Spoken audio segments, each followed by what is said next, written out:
투전패가 바닥을 굴러가는 소리가 마치 날카로운 칼날이 심장을 긋는 듯 하더니 이내 사방에서 비명과도 같은 탄성이 터져 나왔다. 박생은 핏발선 눈으로 판 위를 쏘아보았으나 이미 그곳에 그의 것은 아무것도 남아있지 않았으니 가슴 속에서 솟구치는 분노와 허망함에 몸을 부르르 떨며 마지막 남은 엽전 한 푼까지 허공으로 날려보냈다. 사방을 둘러싼 도박꾼들의 비릿한 웃음소리가 귓전을 때리고 어두컴컴한 투전방의 매캐한 연기가 코끝을 찔러왔지만 그는 이미 이성을 잃은 짐승처럼 자리를 박차고 일어나 거칠게 문을 열어젖혔다. 차가운 겨울바람이 얼굴을 핥히고 지나갔으나 달아오른 그의 머릿속은 오직 어떻게든 미천을 다시 마련해야 한다는 광기 어린 생각만으로 가득 차 발걸음을 집으로 재촉하였다. 어둑한 달빛 아래 쓰러져가는 초가집의 살인문을 부술듯이 밀치고 들어선 박생은 방 안에서 바느질을 하던 아내 설씨를 향해 달려들어 다짜고짜 그녀의 머리채를 휘어잡았다. 내 인연, 당장 그 비녀를 내놓지 못할까 하며 소리를 지르는 그의 입에서는 술 냄새와 악취가 진동하였고 겁에 질린 설씨는 비명을 지르며 바닥으로 나동그라졌다. 설씨는 가느다란 손으로 머리를 감싸주며 서방님 이것만은 안 됩니다. 이 비녀는 돌아가신 어머니의 유일한 유품이자 우리 집안의 마지막 자존심입니다. 하고 울부짖었으나 박생의 눈에는 이미 아내의 눈물 따위는 보이지 않았다. 분노에 찬 박생은 아내의 가냘픈 손목을 비틀어 억지로 은비녀를 빼앗아냈으며 그 과정에서 설씨의 비단 같은 머리카락이 한 움큼이나 뽑혀 방바닥에 흩뿌려졌다. 은비녀를 움켜쥔 박생의 손은 탐욕으로 번들거렸고 그는 바닥에 엎드려 오열하는 아내를 차갑게 걷어차고는 다시 어둠 속으로 사라지려 했으나 문턱을 넘기도 전에 설씨가 그의 발열에 가리로 때려 문턱을 바짓 가랑이를 붙잡았다. 서방님 제발 정신을 차리십시오. 집안의 가사는 이미 다 탕진하고 이제 남은 것은 이 빈방뿐인데 여기서 더 무엇을 어찌하려 하십니까? 하며 애원하는 목소리가 담장을 넘었으나 박생은 도리어 고함을 질렀다. 시끄럽다. 이 미련한 년아. 이번 판만 이기면 잃었던 모든 것을 되찾고 내게 비단 옷을 입혀줄 터이니 당장 이 손을 놓지 못하겠느냐 하며 그녀를 거칠게 뿌리쳤다. 설씨는 차가운 흙바닥에 머리를 부딪혀 정신이 아득해졌으나 멀어져가는 남편의 뒷모습을 보며 가슴을 쥐어뜯는 고통에 몸부림치며 통곡할 수밖에 없었다. 박생은 원래 명망 높은 사대부 가문의 자제로 태어나 앞날이 촉망받던 선비였으나 한 번 잘못 발을 들인 노름의 구렁텅이는 그를 인간의 도리를 저버린 괴물로 만들어버렸다. 처음에는 가벼운 소일거리로 시작했던 일이 점차 가산을 좀먹기 시작하더니 급기야 조상 대대로 내려오던 전답과 가옥까지 모두 남의 손에 넘어가게 되었으니 가문의 수치이자 동네의 비웃음거리가 된 지 오래였다. 설씨는 그런 남편을 원망하면서도 가문을 다시 일으켜 세워야 한다는 일념 하나로 밤낮 없이 팻바느질을 하고 산나물을 캐다 팔며 연명해 왔으나 돌아오는 것은 언제나 남편의 매질과 멸시뿐이었다. 방 안의 촛불은 바람에 일렁이며 꺼질 듯 말 듯 위태로웠고 설씨의 눈물은 마를 날 없이 베게릿을 적시며 그녀의 영혼을 갉아먹고 있었다. 정신을 차린 설씨는 흐트러진 머리를 대강 추스르고는 남편이 핥히고 간 상처를 어루만지며 벽에 기대어 앉아 깊은 한숨을 내쉬었는데 그 숨결에는 말로 다할 수 없는 한이 맺혀 있었다. 창밖에는 어느새 눈발이 하나둘 날리기 시작하더니 대지를 하얗게 덮어갔고 차가운 냉기가 방바닥을 타고 올라와 그녀의 뼈마디를 시리게 파고들었다. 남편은 비녀를 들고 다시 그 지옥 같은 투전판으로 달려갔을 것이니 오늘 밤 또 얼마나 많은 돈을 잃고 만신창이가 되어 돌아올지 생각만 해도 앞날이 캄캄하여 눈앞이 흐릿해졌다. 설씨는 품속에서 정성스럽게 갈무리에 두었던 종이 한 장과 붓을 꺼내 들었으나 떨리는 손끝 때문에 차마 글을 써 내려가지 못하고 한참 동안 허공만을 응시하였다. 마음속에서 수천 번도 더 죽음을 생각했으나 차마 대를 이어야 할 가문을 저버릴 수 없었던 그녀는 마지막으로 남편의 마음을 돌릴 수 있는 방법을 찾고자 고심하고 또 고심하였다. 하지만 인간의 욕망이란 한 번 불붙으면 멈출 줄 모르는 산불과도 같은 것이어서 아내의 간곡한 부탁이나 눈물 어린 호소는 박생에게 아무런 울림도 주지 못했음을 그녀는 누구보다 잘 알고 있었다. 그럼에도 불구하고 설씨는 다시 붓을 고쳐쥐고 먹을 갈기 시작했는데 검은 먹물은 마치 그녀의 타버린 속마음처럼 진하고 어둡게 번져나갔다. 한자 한자 써 내려가는 글귀마다 남편을 향한 연민과 미움, 그리고 차마 끊어낼 수 없는 부부의 인연이 서려 있어 종이는 이내 떨어지는 눈물방울로 얼룩지기 시작했다. 이때 밖에서 거친 발소리가 들리며 다시 살인문이 열리는 소리가 났는데 그것은 남편의 발소리가 아니라 빚독촉을 하러 온 고리 대금업자들의 거친 목소리였다. 박생의 마누라 여기 있느냐.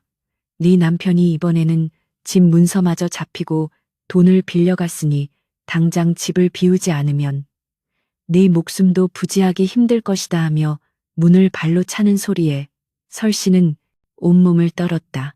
박생은 비녀를 팔아 판돈을 마련했으나 그마저도 순식간에 잃고 결국에는 아내와 자신이 살고 있는 마지막 보금자리인 초가집의 권리마저 넘겨버린 것이었다. 설씨는 절망의 끝바닥에서 하늘을 우러러보며 신음했으나 대답 없는 하늘은 오직 차가운 눈송이만을 쏟아부으며 가련한 여인의 어깨를 짓누를 뿐이었다. 사람들이 들이닥쳐 방 안의 집기들을 내팽개치고 행패를 부리는 와중에도 설씨는 오직 남편에게 전할 그 서찰만을 가슴에 품고 구석으로 몸을 피하며 흐느꼈다. 그들은 남편이 진 빚을 갚지 못하면 너를 관가에 넘기거나 팔아 넘기겠다는 협박을 일삼으며 집안을 온통 쑥대밭으로 만들어 놓고는 다음날 아침까지 돈을 마련해 놓으라는 엄포를 놓고 사라졌다. 텅 빈 방 안에 홀로 남겨진 설씨는 부서진 문틈으로 새어 들어오는 겨울 달빛을 받으며 자신이 쓴 서찰을 다시 한번 읽어보았으나 글자마다 맺힌 눈물이 번져 알아보기조차 힘들 지경이었다. 그녀는 결심한 듯 입술을 굳게 깨물고는 자리에서 일어나 부엌으로 향해 날카로운 칼 한 자루를 집어들었으니 그것은 남편을 향한 원망이 아니라 자신의 진심을 보이기 위한 마지막 수단이었다. 겨울밤은 깊어만 가고 산짐승의 울음소리가 멀리서 들려오는데 설씨는 방으로 돌아와 촛불 앞에 앉아 자신의 검지 손가락을 가차없이 내리찍었다. 붉은 선혈이 하얀 종이 위로 뚝뚝 떨어지며 눈물과 섞여 기묘한 무늬를 만들어냈고 그녀는 고통을 참아내며 혈서로 마지막 간청을 써 내려가기 시작했다. 서방님 이 피와 눈물은 제 육신의 일부이자 제 영혼의 마지막 호소입니다.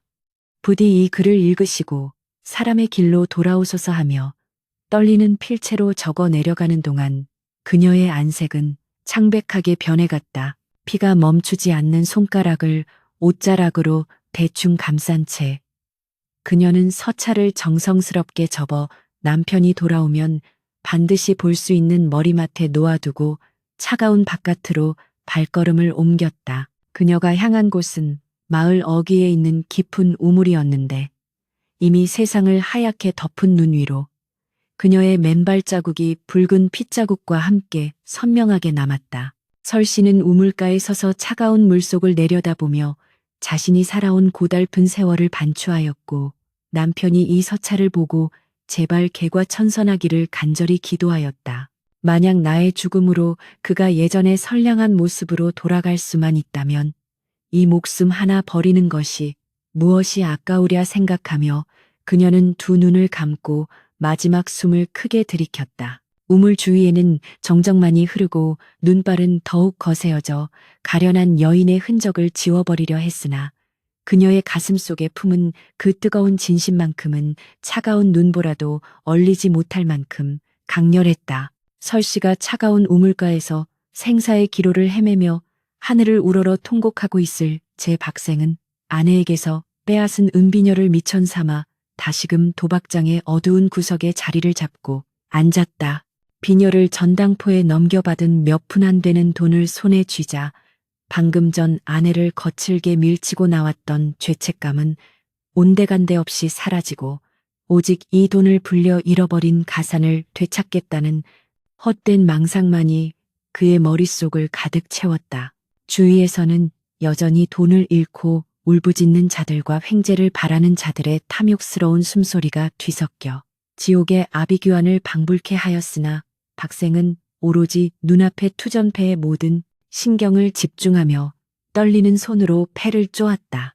하지만 하늘이 무심한 것인지 아니면 이미 타락한 그를 외면한 것인지 박생이 패를 던질 때마다 판도는 허망하게 상대방의 품으로 흘러 들어갔고 그의 눈시울은 다시금 붉게 타오르기 시작했다. 이복의 박생, 이제 그만 일어서는 게 어떤가. 자네 안색이 귀신보다 더 창백하네 하며 곁에 있던 노름꾼이 비아냥거렸으나 박생은 그 소리가 들리지 않는지 미친 듯이 제 가슴을 쥐어뜯으며 남은 엽전 몇 푼을 다시 판 위에 내던졌다. 빈협한 돈마저 바닥을 드러내기 시작하자 박생은 초조함에 입술을 깨물어 피가 흘렀으며 아내 설씨의 창백한 얼굴이 잠시 뇌리를 스쳤으나 그는 머리를 세차게 흔들어 그 영상을 지워버렸다. 지금 여기서 물러나면 나는 끝이다.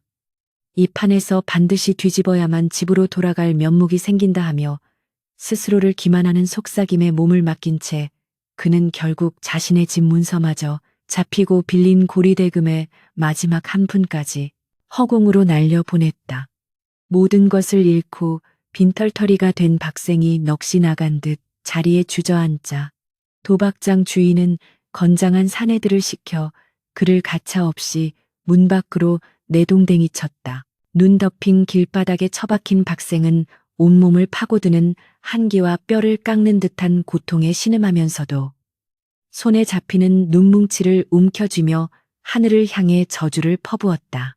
어찌하여 내게 이런 시련을 주시는가.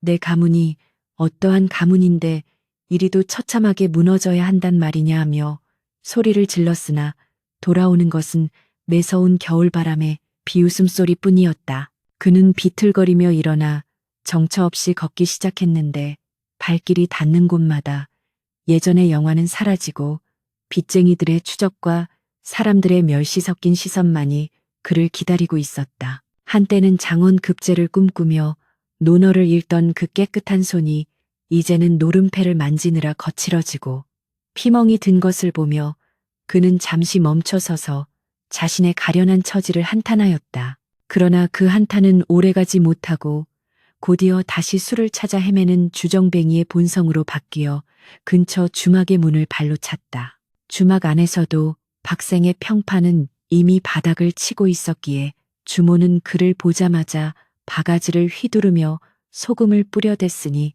갈 곳 잃은 박생의 마음은 더욱 황량해졌다. 아니, 이복의 주모, 내 외상값이 얼마라고 이러는 게야. 내 조만간 큰돈을 따서 다 갚아줄 터이니 술 한 사발만 내오게나 하며 허세를 부렸으나 주모는 코방귀를 끼며 대답했다. 흥 조상님 볼 낯도 없는 양반이 어디서 큰 소리야. 자네 처가 태바느질로 눈이 멀 지경인데 아직도 정신을 못 차리고 노름판을 기웃거려하며 일갈했다. 그 말에 박생은 가슴 한구석이 찌릿하게 아려오는 것을 느꼈으나 이내 술기운에 기대어 그 고통을 억눌렀으며 터덜터덜 눈 쌓인 길을 걸어 자신의 집으로 향했다. 집 근처에 다다랐을 때 멀리서 들려오는 것은 아내의 곡소리가 아니라 기괴할 정도로 고요한 정적뿐이었고 그것이 오히려 박생의 마음을 더욱 불안하게 만들었다. 살인문을 열고 들어서자 마당에는 고리대금 업자들이 파헤쳐 놓은 흔적이 역력했고 부서진 가구 파편들이 눈 속에 박혀 있어 집안 꼴이 말이 아니었다. 박생은 혀를 차며 방 안으로 들어서려 했으나 문틈으로 흘러나오는 서늘한 공기에 몸을 떨며 아내를 불렀다. 야, 이년아 죽었냐 살았냐 주인님이 오셨는데 어찌 나와 보지도 않느냐 하며 소리를 쳤으나 방 안에서는 아무런 대답도 들리지 않았다. 불도 켜지지 않은 어두운 방 안으로 들어선 그는 발끝에 채이는 차가운 기운에 움찔하며 더듬더듬 불을 켰고 이내 눈앞에 펼쳐진 광경에 숨이 닿는 듯한 충격을 받았다. 안에 설씨는 보이지 않고 머리맡에는 정성스럽게 접힌 종이 한 장이 놓여 있었으며 그 위에는 붉은 핏자국이 점점이 박혀 있어 박생의 심장을 서늘하게 식혔다. 그는 떨리는 손으로 그 서찰을 집어들었으나 차마 펼쳐볼 엄두를 내지 못한 채 멍하니 벽에 기대어 앉아 아내의 이름을 나직이 읊조렸다. 설씨가 어디로 갔을까? 혹시 내가 비녀를 뺏고 때린 것 때문에 스스로 목숨을 끊으러 간 것은 아닐까 하는 불길한 생각이 머릿속을 스치자 박생은 갑자기 온몸에 소름이 돋았다. 그는 평소 아내를 짐작보다 못하게 여겼으나 막상 그녀가 곁에 없다고 생각하니 가슴속에서 알 수 없는 공포와 상실감이 소용돌이치기 시작했다. 주위를 둘러보니 아내가 밤새 꿰매던 옷가지들이 방구석에 정갈하게 놓여 있었고 그녀가 쓰던 바늘통에는 손때 묻은 흔적이 고스란히 남아 있어 박생의 가슴을 후벼 팠다. 내가 이 여인을 위해 해준 것이 무엇이 있었던가?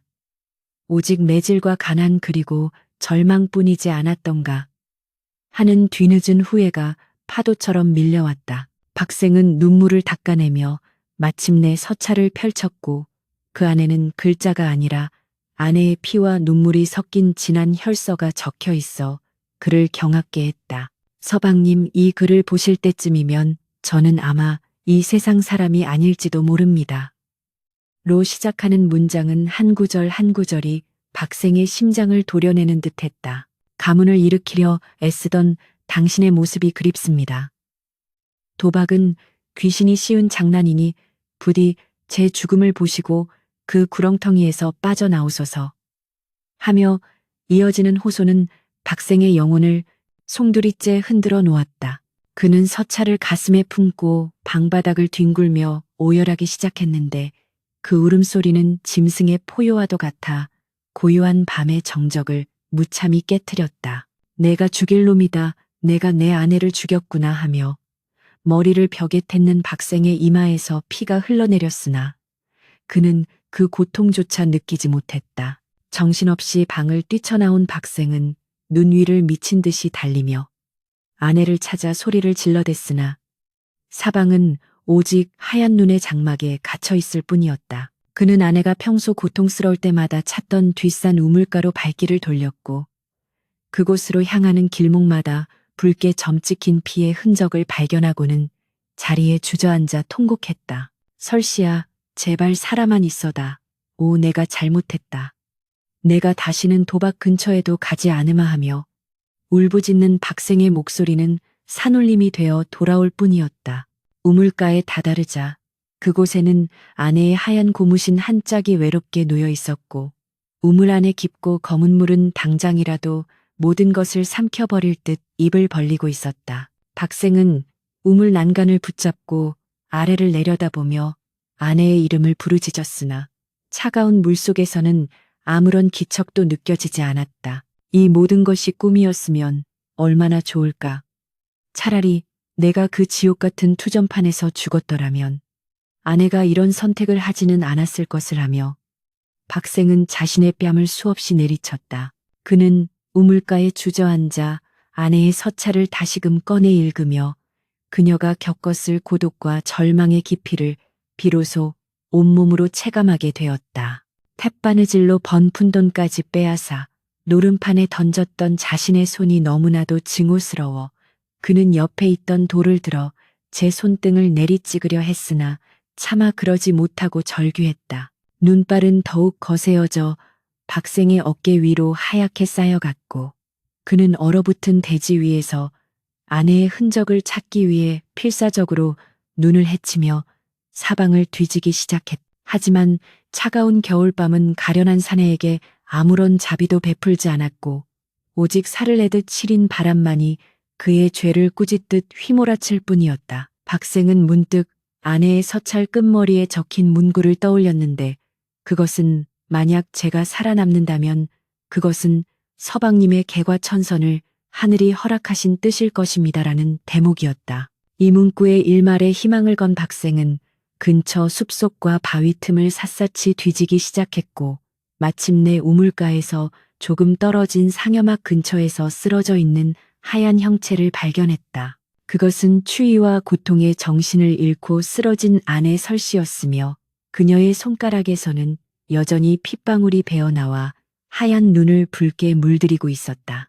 박생은 달려가 아내를 품에 안았는데 그녀의 몸은 이미 얼음처럼 차갑게 식어 있었고 숨소리는 가느다란 실바람처럼 위태로웠다. 그는 아내를 품에 꼭 껴안고 제 체온으로 그녀를 녹이려 애쓰며 하염없이 눈물을 흘렸으니 그것은 타락한 한 인간이 비로소 인간의 마음을 되찾는 통한의 눈물이었다. 박생은 얼음장처럼 차가운 설씨의 몸을 가슴에 품고 미친 듯이 집을 향해 달렸으며 그의 입술은 아내의 이름을 부르느라 이미 하얗게 부르터 있었다. 방 안에 들어서자마자 그는 아내를 아랫목에 뉘고는 불기운이 다 꺼져가는 아궁이에 나무를 마구 집어넣어 불을 지피기 시작했는데 그 손길이 어찌나 다급한지 손등이 긁히고 피가 나는 줄도 몰랐다. 그는 설씨의 얼어붙은 손발을 제 가슴속에 넣어 비벼대며 설씨야 눈을 좀 떠보게.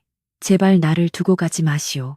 내가 죽일 놈이네. 내가 정말 잘못했네 하며 울음 섞인 호소를 멈추지 않았다. 한참을 그렇게 제 몸의 온기를 나누어 주었을까. 설씨의 창백한 입술에서 가느다란 신음이 흘러나왔고 감겨있던 눈꺼풀이 파르르 떨리더니 마침내 초점 없는 눈동자가 박생을 향해 천천히 열렸다. 설씨는 눈앞에 남편을 보고는 이것이 꿈인가 생시인가 분간이 가지 않는 듯 멍하니 바라보다가 이내 그의 눈에서 떨어지는 뜨거운 눈물을 보고는 가만히 손을 뻗어 그의 뺨을 어루만졌다. 박생은 아내의 손을 붙잡고 목을 놓아 울며 자신이 저지른 그간의 악행을 낱낱이 고백하였고 아내가 쓴 혈서를 가슴에 품고 다시는 노름판에 발을 들이지 않겠노라 맹세하고 또 맹세하였다.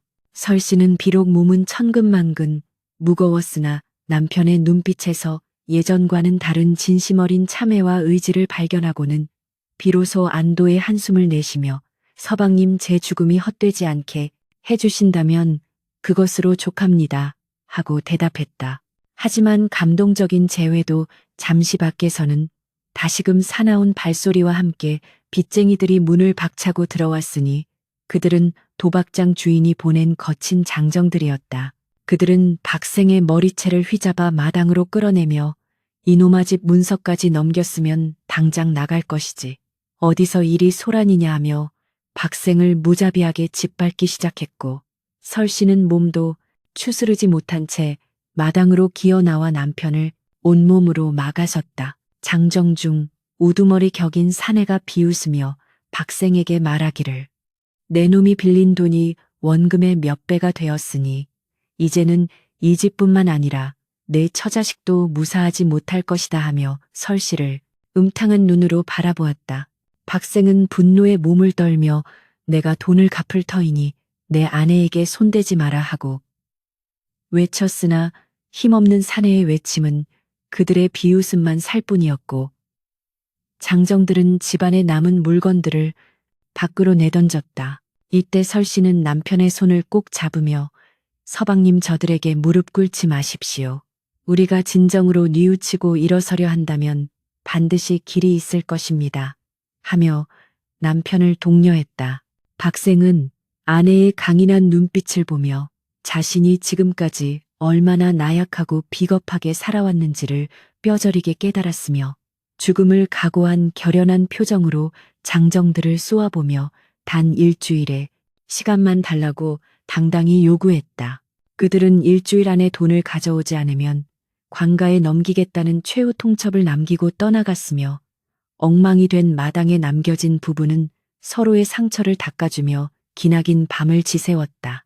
박생은 날이 밝자마자 예전에 연을 끊었던 스승을 찾아가 무릎을 꿇고 자신의 과오를 빌며 마지막으로 배움의 기회를 달라 청했으나 스승은 차갑게 그를 외면하며 노름꾼에게 줄 가르침은 없다며 문전박대하였다. 그러나 박생은 포기하지 않고 며칠 밤낮을 스승의 집 앞에서 석고대죄하며 자신의 진심을 보였고 마침내 그의 눈물겨운 참회에 감복한 스승은 그에게 마지막 과제를 내주며 도움의 손길을 내밀었다. 한편 설씨는 마을 사람들의 따가운 시선 속에서도 굴하지 않고 시장터에서 가장 힘든 일들을 도맡아 하며 남편의 빚을 갚기 위해 손톱이 다 빠지도록 노동을 멈추지 않았다. 박생은 스승이 준 고서를 필사하고 산속에서 숯을 구워 파는 등 예전의 양반 체면을 모두 버리고 오직 아내를 지키고 가문을 바로 세우겠다는 일념 하나로 몸부림쳤다. 그는 밤마다 도박의 유혹이 머릿속을 스칠 때면 아내의 혈서를 꺼내 읽으며 제 허벅지를 송곳으로 찔러 고통으로 그 욕망을 다스렸으며 아내 역시 남편의 변해가는 모습에 기운을 얻어 고된 나날을 견뎌냈다.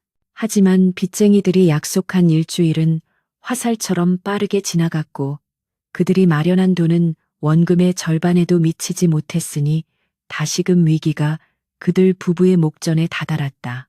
약속한 날 아침 장정들이 다시 들이닥쳐 설씨를 강제로 끌고 가려 하자 박생은 그들의 앞을 가로막으며 내 아내를 데려가려거든 내 목숨부터 가져가라며 필사적으로 저항하였다. 이 소란을 듣고 마을 사람들이 하나둘 모여들기 시작했는데 그들은 박생의 개과천선 과정을 지켜본 이들이었기에 예전처럼 비웃지 않고 오히려 안타까운 시선으로 부부를 바라보았다. 박생은 모여든 사람들 앞에서 자신의 치부를 가감없이 드러내며 제가 인간답지 못한 짓을 하여 이 가련한 여인을 죽음 직전까지 몰고 갔으나 이제는 새 사람이 되려 하니 제발 저를 도와달라며 눈물로 호소했다. 그의 진정성 어린 연설에 마을 사람들의 마음이 움직이기 시작했고 평소 설씨의 성실함에 감동했던 이들이 품속에서 쌈짓돈을 한 푼 두 푼 꺼내어 박생의 손에 쥐어주기 시작했다. 장정들은 마을 사람들의 갑작스러운 행동에 당황하며 칼을 빼들려 했으나 때마침 박생의 스승이 관가에 연락하여 부당한 고리대금의 폐해를 고발한 덕분에 사또가 보낸 포졸들이 현장에 들이닥쳤다. 포졸들은 고리대금 업자들이 법정 이자보다 훨씬 많은 돈을 갈취하고 집 문서를 강제로 뺏은 정황을 포착하여 그들을 관가로 압송하였으며 박생은 구사일생으로 집과 아내를 지킬 수 있게 되었다. 박생은 사또 앞에서 자신의 도박 행위를 자백하며 처벌을 달게 받겠노라 말했으나 사또는 그의 참회와 아내의 지극한 정성에 감동하여 태영 대신 마을의 무너진 담장을 보수하는 노역형을 내렸다. 박생은 기쁜 마음으로 노역에 임했으며 땀 흘려 일하는 즐거움을 비로소 깨닫게 되었고 퇴근길에 아내가 기다리는 초가집으로 돌아가는 발걸음은 세상 그 어느 부자보다 가벼웠다. 설씨는 그런 남편을 위해 따뜻한 숭늉 한 사발을 준비해 두고 문 밖까지 마중 나와 그를 맞이했으니 가난한 살림살이에도 방 안에는 예전의 어두운 그림자 대신 훈훈한 온기가 감돌기 시작했다. 하지만 시련은 여기서 끝이 아니었으니 도박장에서 그를 꼬드겨 재산을 탕진하게 만들었던 주모자 박달이 박생의 소문을 듣고 그를 다시 타락시키기 위해 은밀한 계략을 꾸미기 시작했다.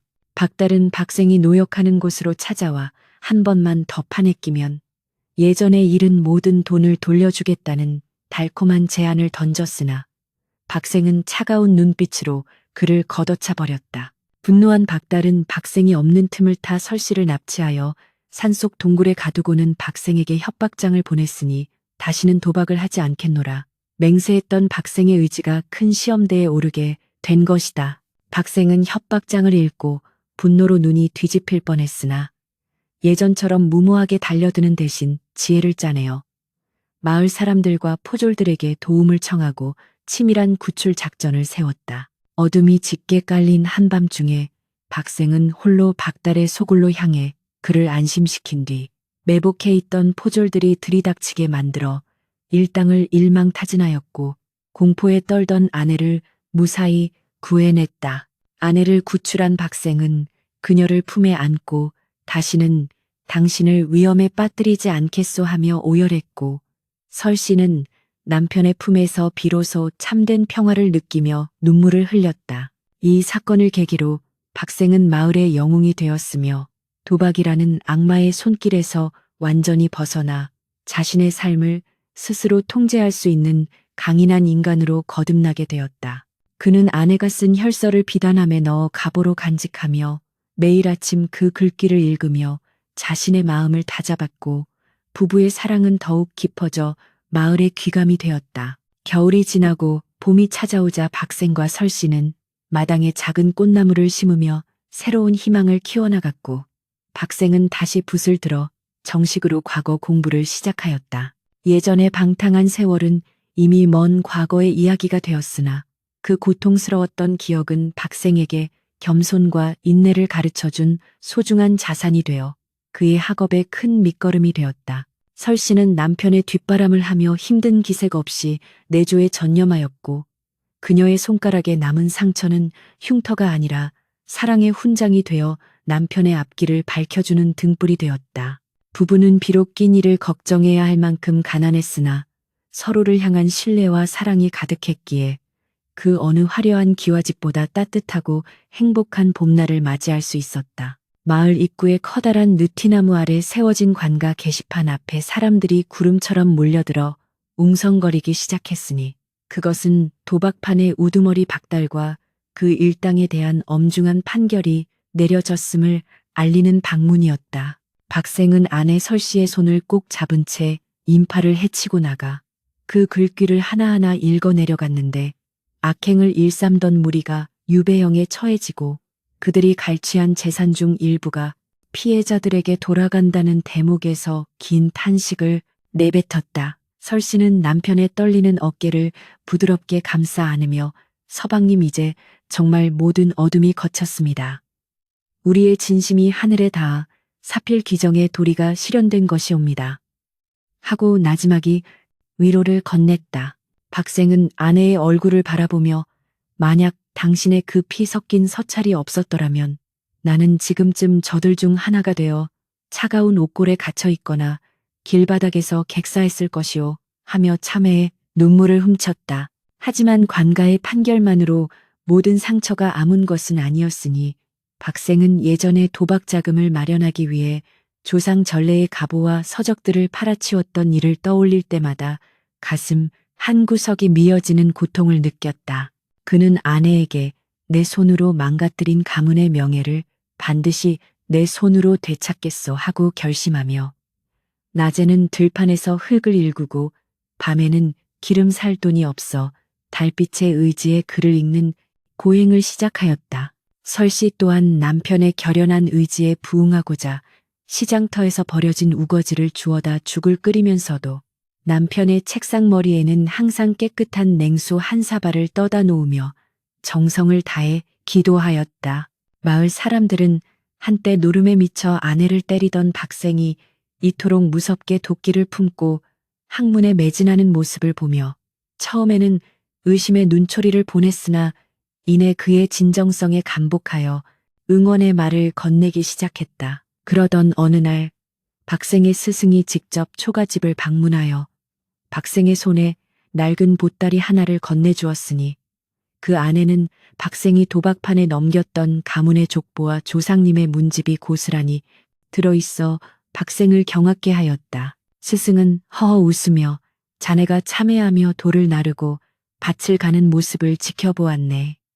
내 자네의 진심을 믿고 전당포를 뒤져 이것들을 다시 찾아왔으니 이제 가문의 대를 잇는 선비로서 부끄러움이 없게 하게 하고 격려했다. 박생은 스승의 발치에 엎드려 통곡하며 이 은혜를 어찌 다 갚아야 할지 모르겠습니다. 이 소생 죽는 날까지 이 은총을 잊지 않고 학업에 정진하여 나라와 백성에게 보답하겠습니다. 하고 맹세하였다. 설씨는 방 안에서 이 광경을 지켜보며 남몰래 옷소매로 눈물을 닦았으니, 그녀의 인고의 세월이 비로소 찬란한 빛으로 승화되는 순간이었다. 이듬해 봄 한양에서 과거 시험이 열린다는 소식이 전해지자 마을 사람들은 십시일반으로 노잣돈을 모아 박생에게 건넸고 박생은 아내의 손을 잡고 반드시 좋은 소식을 들고 돌아오겠노라 약속하며 길을 떠났다. 설씨는 남편이 고갯마루를 넘어 모습이 보이지 않을 때까지 서서 기도를 올렸으며 남편이 없는 동안에도 흐트러짐 없이 집안을 돌보며 서방님의 무사기환만을 고대하였다. 박생은 한양으로 가는 길목에서도 유혹의 손길이 뻗쳐오는 주막이나 도박장을 지날 때마다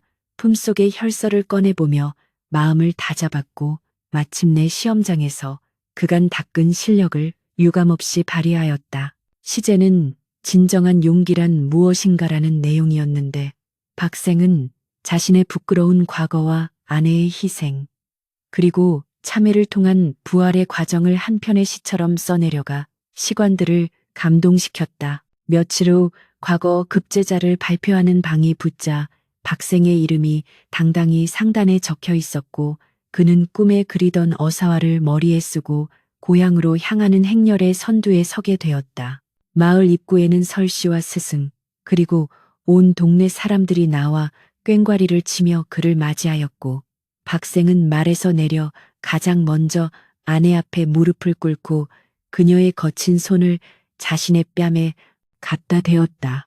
부인 내가 해냈소. 당신의 눈물이 헛되지 않았음을 이제야 증명했소. 하고 목매어 외치는 박생의 모습에 구경하던 이들조차 눈시울을 붉히며 박수를 보냈다. 설씨는 남편의 어사화를 어루만지며 서방님, 저는 당신이 급제할 것을 믿었습니다. 아니, 당신이 새 사람이 된 순간 이미 제 마음속의 장원급제는 정해진 것이었습니다 하고 화답하였다. 그날 밤 부부는 예전에 그 허름한 방에 앉아 소박한 상을 마주보며 지나온 세월을 회상하였는데 방 안에는 더 이상 피냄새나 매질의 소리 대신 은은한 묵향과 사랑의 대화가 가득 찼다. 박생은 아내에게 이제 관직에 나아가 백성들의 고열을 짜내는 고리 대금업자들과 도박의 폐단을 뿌리 뽑는 관리가 되겠노라 다짐하며 그녀의 굽은 손가락 하나하나에 입을 맞추었다. 설씨는 자신의 희생이 한 남자를 구하고 나아가 한 가문을 살렸다는 사실에 깊은 감사를 느끼며 비로소 자신의 생이 완전해졌음을 깨닫게 되었다. 달빛은 여전히 창가에 머물렀으나 예전의 차가운 겨울 달빛이 아니라 만물을 따스하게 보듬는 봄밤의 달빛이 되어 부부의 머리 위를 축복하듯 비추고 있었다. 이튿날 박생은 관가로 불려가 사또로부터 정식으로 임무를 부여받게 되었는데 그가 맡은 첫 번째 일은 바로 지역의 도박 중독자들을 선도하고 구제하는 사업이었다.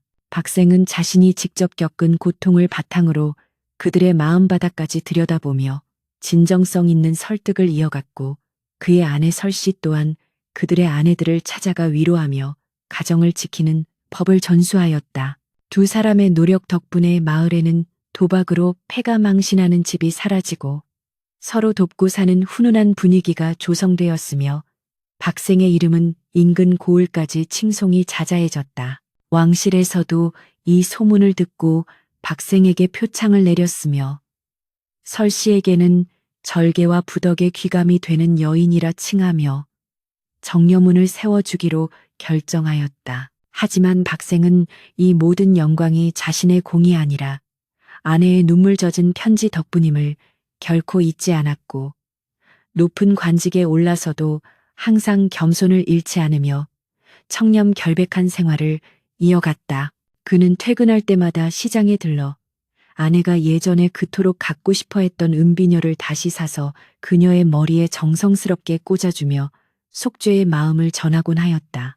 설씨는 그 비녀를 어루만지며 서방님 제게 가장 소중한 보물은 이 비녀가 아니라 다시 돌아온 서방님의 고운 마음씨입니다 하고 웃으며 대답했다. 부부의 사랑은 해가 갈수록 더욱 깊어졌고 그들의 이야기는 입에서 입으로 전해져 도박에 빠진 수많은 사내들에게 경종을 울리고 아내의 소중함을 일깨워주는 교훈이 되었다. 이제 박생의 집안은 다시 예전의 명성을 되찾았으며 집 앞에는 배움의 길을 걷고자 하는 어린 유생들의 글 읽는 소리가 끊이지 않았으니 이는 박생이 직접 서당을 열어 가르친 덕분이었다. 그는 학생들에게 논어와 맹자보다 먼저 사람의 도리와 가족의 소중함을 가르쳤으며 자신의 치욕스러운 과거를 숨기지 않고 교재로 삼아 아이들이 바른 길로 갈 수 있도록 인도하였다. 설씨는 학생들에게 따뜻한 밥을 지어 먹이며 자애로운 어머니처럼 그들을 돌보았고 마을 사람들은 이들 부부를 보며 진정한 행복은 물질의 풍요가 아니라 마음의 변화에서 온다는 것을 몸소 체험하였다. 세월은 유수와 같이 흘러 어느덧 박생의 머리칼에도 서리빨 같은 백발이 내려앉았고 아내 설씨의 얼굴에는 깊은 주름이 훈장처럼 자리 잡았으나 부부의 눈빛만큼은 청년 시절보다 더욱 맑고 깊어졌다. 화창한 어느 봄날 박생은 정원에서 손자들을 무릎에 앉히고 옛 이야기를 들려주듯 자신이 겪었던 파란만장한 세월을 나지막한 목소리로 읊조리니 아이들은 할아버지의 이야기에 귀를 쫑긋 세우며 경청하였다. 한때 이 집 마당은 울음소리와 매질 소리로 가득했으나 지금은 꽃향기와 아이들의 웃음소리만이 가득하니 이는 오직 너희 할머니의 지극한 정성과 눈물이 일궈낸 기적임을 잊지 말거라 하며 박생은 곁에서 차를 내오는 아내를 인자하게 바라보았다. 설씨는 쑥스러운 듯 미소를 지으며 서방님 지나간 고생을 무엇하러 아이들에게 말씀하십니까? 그저 우리가 지금 이렇게 함께 웃을 수 있음이 하늘의 은덕인 것을요 하고 답하며 남편의 찻잔을 따뜻하게 채웠다. 박생은 이제 관직에서 물러나 향리에서 후학을 양성하며 여생을 보내고 있었는데 그의 서당에는 인근 고을뿐만 아니라 멀리 한양에서도 소문을 듣고 찾아온 유생들로 문전성시를 이루었다. 그는 제자들에게 글공부보다 먼저 강조한 것이 있었으니 그것은 바로 가장 가까운 사람인 아내를 귀히 여기고 가정을 평화롭게 다스리는 것이 천하를 다스리는 근본이라는 치국평천하의 도리였다. 제자들은 스승의 진솔한 삶의 궤적을 보며 지식이 아닌 지혜를 배웠고 박생의 가르침을 받은 이들이 관직에 나가 청렴한 관리가 되니 고을의 풍속이 몰라보게 정화되는 경사가 이어졌다. 설씨 또한 마을 부녀자들의 존경을 받으며 어려움에 처한 가정을 돌보고 남편에게 버림받은 여인들을 위로하며 그들이 다시 희망을 품을 수 있도록 등불 역할을 자처하니 사람들은 그녀를 가리켜 이 시대의 현모양처이자 살아있는 보살이라 칭송하기를 마지 않았다. 어느덧 해가 뉘엿뉘엿지고 노을이 온 세상을 붉게 물들일 즈음 박생은 서재 한 구석에 소중히 보관해 두었던 낡은 비단함을 꺼내어 아내와 함께 마루에 앉았다. 함 안에는 빛바랜 종이 한 장이 들어 있었는데 그것은 수십 년 전 설씨가 자신의 손가락을 깨물어 피로 썼던 바로 그 혈서와 눈물 자국이 선명한 서찰이었다. 박생은 떨리는 손으로 서찰을 어루만지며 부인 내가 이 글을 읽고 정신을 차리지 않았더라면 지금쯤 우리 가문은 흔적도 없이 사라졌을 것이오.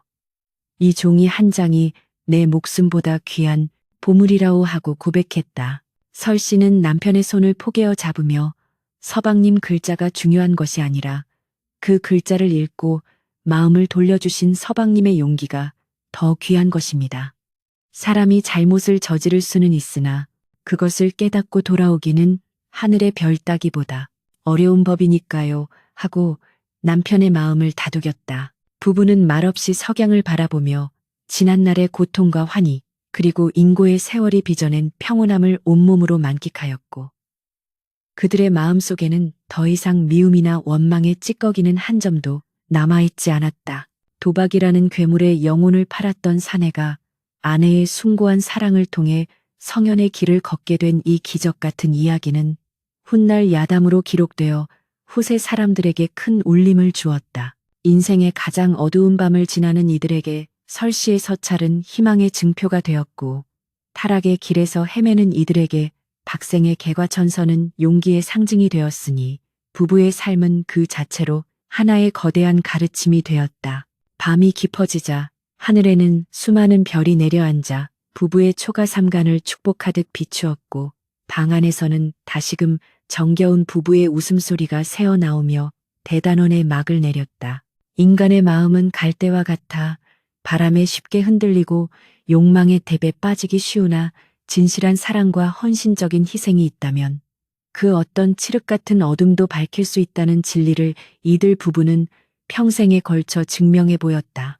결국 세상을 바꾸는 것은 거창한 구호나 강력한 법이 아니라 사람의 마음을 움직이는 뜨거운 눈물 한 방울과 진심이 담긴 서찰 한 통임을 우리에게 아직이 일깨워준다. 부디 이 이야기를 듣는 모든 이들이 곁에 있는 소중한 사람의 손을 한 번 더 잡고 사랑한다고 말할 수 있기를 바라며 박생과 설씨의 아름다운 동행은 영원히 기억될 것이다.